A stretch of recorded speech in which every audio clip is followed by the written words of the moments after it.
Fala pessoal, nesse vídeo aqui a gente vai fazer a segunda questão da seção 1.2 do livro do Elon, tá?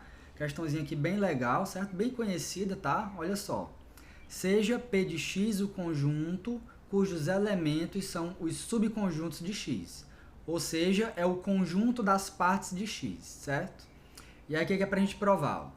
Prove por indução que se x é finito, então a cardinalidade do conjunto das partes é igual a 2 elevado à cardinalidade de x, tá? Então vamos lá. Então o centro aqui, né, o foco desse negócio aqui é provar que a cardinalidade do conjunto das partes é 2 elevado à cardinalidade do nosso conjunto x, certo? Então, para provar isso aqui, a gente vai usar indução, como a questão pede, tá? Então, eu vou fazer todo aquele contexto, certo? Vou criar um subconjunto dos naturais, tá? Então, vamos lá. Vamos aqui para a nossa solução, certo? Então, vamos lá. Inicialmente, a gente vai considerar esse conjunto A aqui, certo? Quem é esse conjunto A?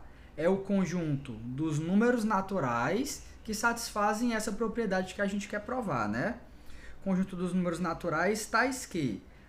Isso aqui também é um símbolo para cardinalidade, tá, gente? Essa hashtag aí, ela também funciona, é a mesma coisa que eu escrever card aqui, certo? É porque, inclusive tá um pouco chato aqui porque eu usei as duas notações, né? Vai desculpando aí, mas acho que dá para entender, né, gente? Então vamos lá.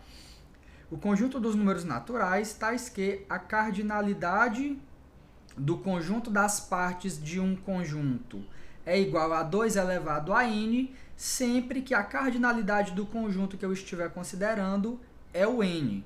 Certo? Ou seja, é exatamente a propriedade que eu quero provar, né? Se a cardinalidade do cara é n, então a cardinalidade do conjunto formado pelos seus subconjuntos é 2 elevado a n, tá? Então, recapitulando, eu estou considerando o conjunto dos números naturais para os quais isso aqui é verdade, tá?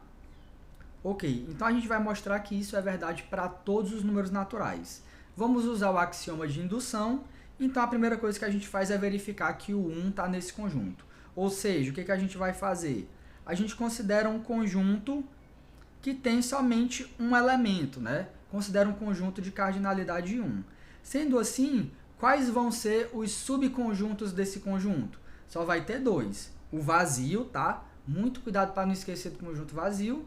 E o outro subconjunto é o próprio conjunto x, né? Porque nesse caso aqui é como se o conjunto x tivesse somente um elemento. Os subconjuntos de um conjunto unitário são o vazio e o próprio conjunto unitário, que no nosso caso aqui a gente está chamando de x, certo?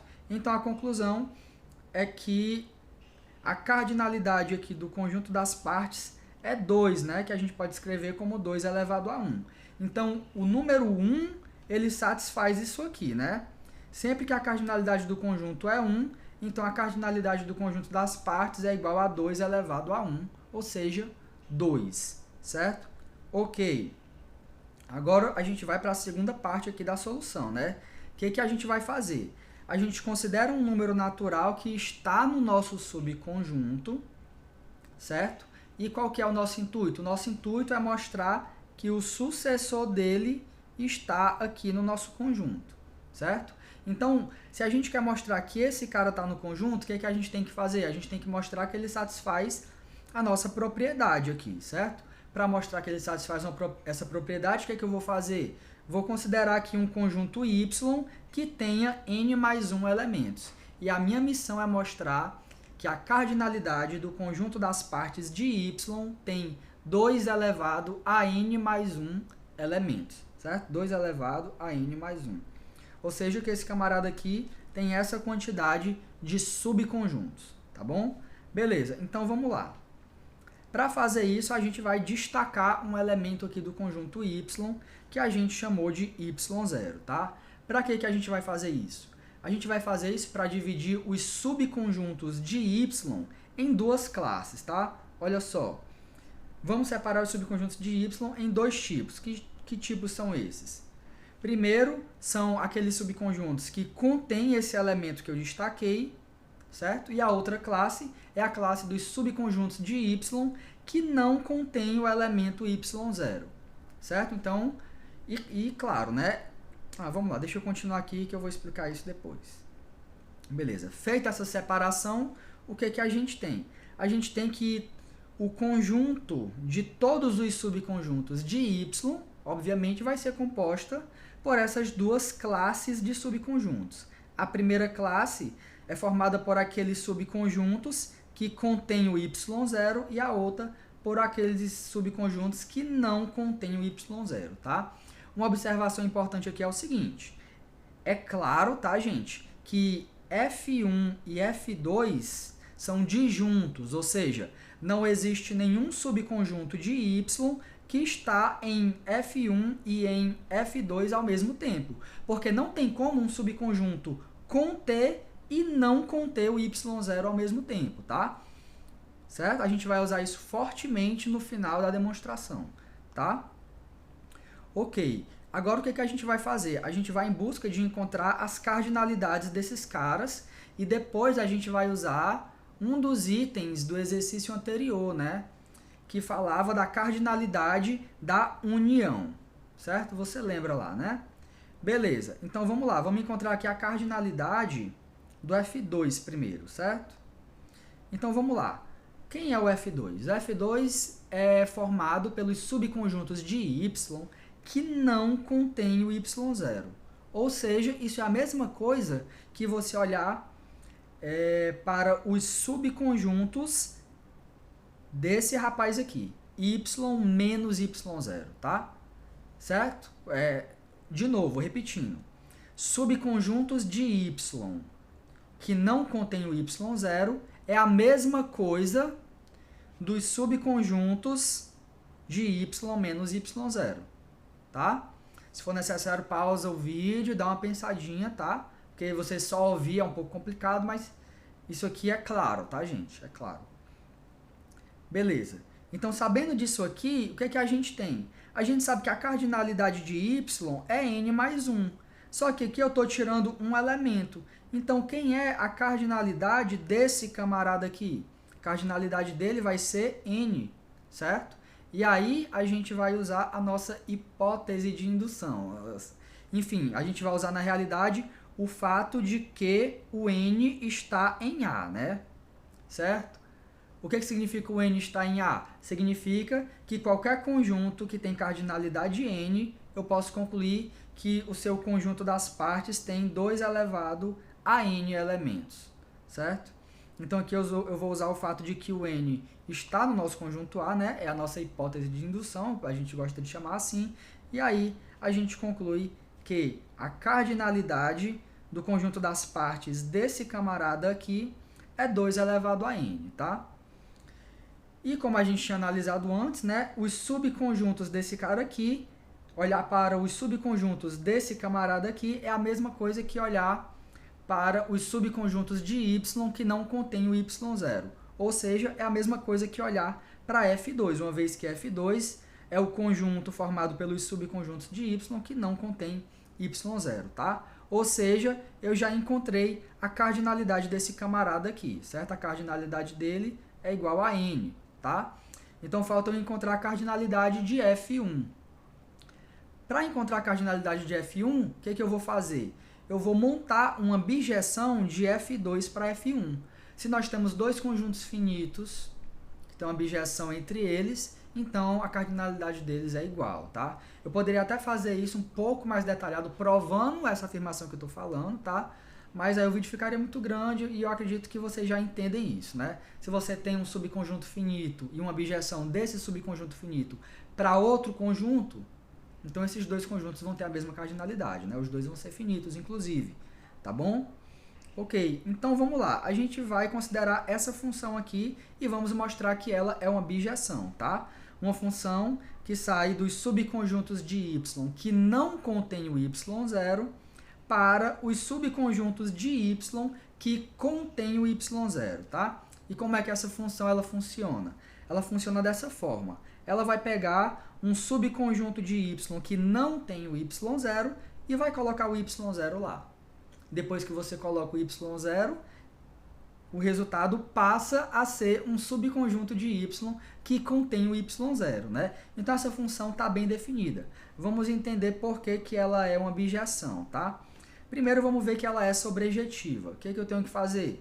É só eu pegar um cara aqui qualquer, aleatório, eu peguei aqui, chamei de z, e eu tenho que mostrar que existe um cara aqui em f2 que é mandado por meio da função f nesse z aqui que eu escolhi, né? Ora, o que eu sei sobre z? Como z é um elemento de f1, eu sei que o y0 está em z. Então, quem é o cara que eu vou pegar aqui que a função f vai mandar no z? Eu vou olhar exatamente para o z menos o y0, tá? Eu vou pegar esse z, que eu sei que o y0 está lá, e eu vou tirar o y0. Quando eu tiro o y0, o resultado que eu chamei de w, ele vai ser um elemento de f2, porque ele não vai conter o y0, certo? E aí fica fácil ver que quando eu aplico a função f em w, o que a função f faz? Ela só coloca o y0 no conjunto. Então, o resultado que eu vou obter vai ser esse z aqui, certo? Que foi de onde eu tirei o y0, tá?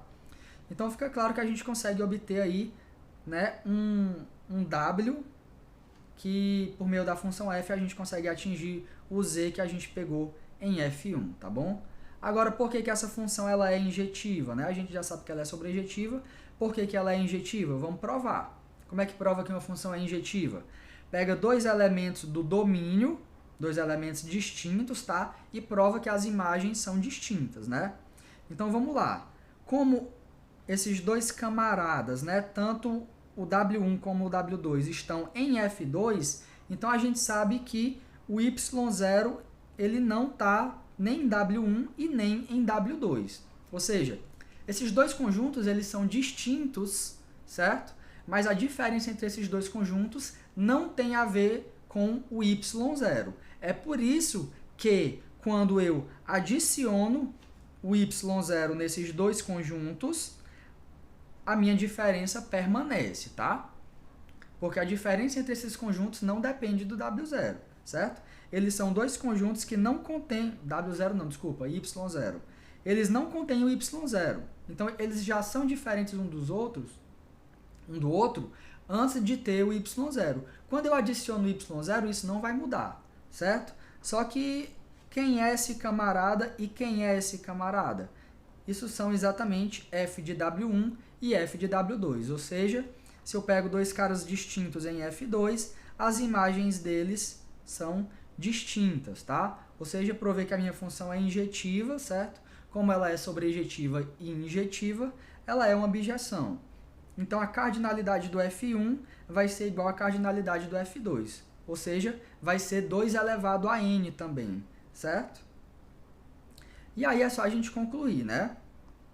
Como é que a gente sabe que esse cara aqui é igual? A gente sabe, né, que o conjunto das partes de y é a união de F1 com F2, tá? E aí a gente usa aquela formulazinha, né, que é a cardinalidade do primeiro mais a cardinalidade do segundo menos a cardinalidade da interseção. Só que essa interseção aqui é vazia, porque não tem como um elemento ter o y0 e não ter ao mesmo tempo, né? Então, essa interseção aqui é vazia. Então, a cardinalidade desse conjunto das partes é simplesmente a soma das cardinalidades de F1 e F2. E aí você tem 2 elevado a n mais 2 elevado a n. Isso é 2 vezes 2 elevado a n, que é igual a 2 elevado a n mais 1. Ou seja, o n mais 1 ele também satisfaz aquela propriedade, né, que precisa ser satisfeita para pertencer ao conjunto A. Certo? Ou seja, nós provamos que se o n está em A, então o n mais 1 também está em A, certo? E a conclusão disso, então, usando o princípio de indução, é que esse meu conjunto A é igual ao conjunto dos naturais, e isso finaliza a nossa demonstração, tá? Ou seja, nós provamos que aquela propriedade vale para todo n natural, tá? Vídeo de 14 minutos, eu tentei não demorar muito, mas eu acho que pela riqueza de detalhes vale a pena, tá, gente? Então, se você assistiu o vídeo até aqui, muito obrigado pela sua atenção e até o nosso próximo vídeo.